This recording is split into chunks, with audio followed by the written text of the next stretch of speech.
So you say gold, silver, Bitcoin are really all ways to protect against the dollar devaluation. But Bitcoin is not the only crypto that you like. You also like Ethereum. Why do you like Ethereum? Do you see institutional investors getting into Ethereum as well as you correctly called that they would be getting into Bitcoin?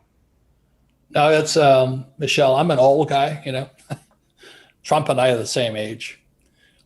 And I hang out with young guys and I ask them questions about Bitcoin and Ethereum.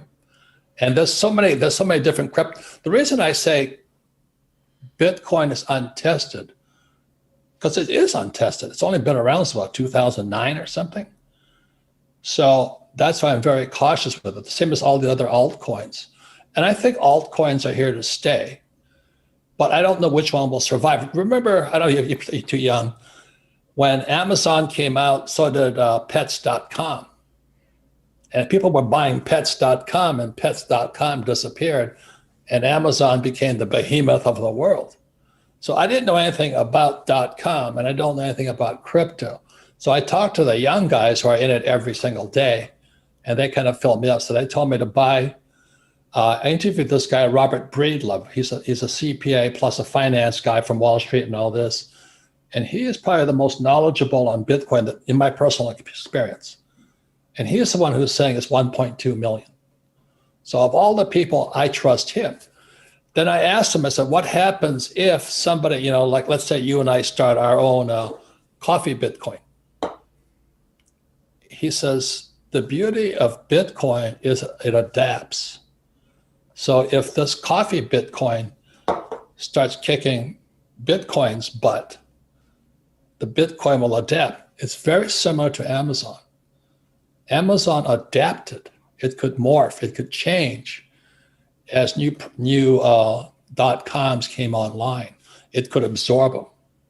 So that's why social media is so strong today. Once they got a foothold, they could take over any competitor they had.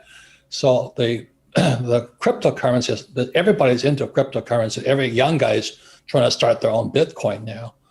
But what this guy, Robert Breedlove, was telling me, Bitcoin will eat them alive.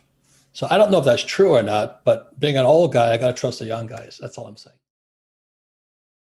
Robert, one of the reasons that you thought Bitcoin was going to go higher, and you called it correctly, was because you saw that there would be institutional investors getting into Bitcoin. Do you think that we're going to see a similar trend with institutional investors getting into Ethereum? Possibly. I mean, you're really asking the wrong. I'm pretty good, Michelle. I'm pretty good with gold and silver. I've been all over the world. I was in Mongolia, I was in the Andes, I was in Argentina. I love the stuff. I love gold and silver. Like I said, I was just in Park City. I wanted to see the mining museum there. I'm a old guy miner. I like it. And I can see, touch, and feel it. I own lots of gold and silver. I have no ETFs, zero. I have some mining shares, but I don't trust paper. I don't trust Wall Street, and I don't trust my government. That's why.